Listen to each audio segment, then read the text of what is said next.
আজ থেকে 10 বছর আগে যখন প্রথম ইউটিউবে নাটক শুরু হয়, তখন অনেকেই বলছিল যে এগুলা কি টিভি ছেড়ে ইউটিউব কেন, ইউটিউবে নাটক প্রফেশনাল না, ইউটিউবে নাটক ভালো না, ইউটিউবে ইউটিউবকে কেউ কোনো সিরিয়াসলি নেয়।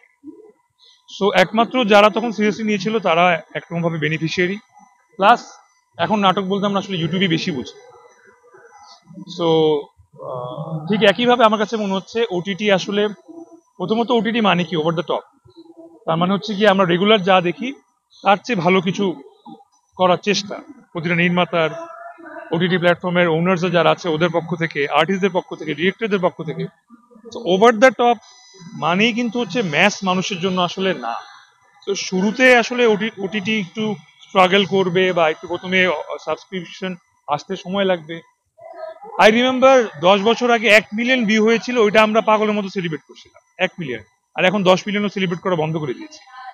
সো ওটিটিতে এখন 1 লাখ হচ্ছে, 5 লাখ হচ্ছে, just a matter of time, সামনে ওটিটি তো 1 মিলিয়ন 10 মিলিয়ন শুনবো আমরা। আমার বয়স যখন 70, আল্লাহ তাআলা যদি আমাকে বাঁচিয়ে রাখে, এবং সাফার বয়স তখন এরকমই হবে কাছাকাছি, তখনও আমরা নানা নানি হিসেবে কারো না কারো চরিত্রে অভিনয় করবো, এতটুকু sure, because of our bonding. হয় কি, টাইমের সাথে সাথে মানুষের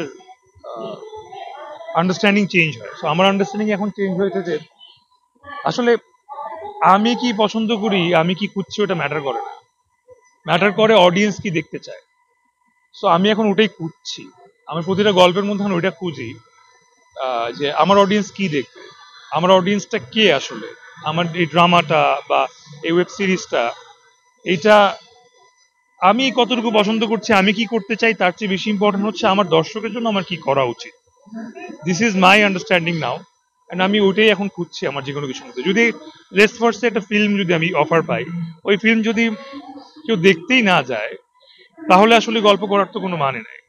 so same for YouTube, same for OTT.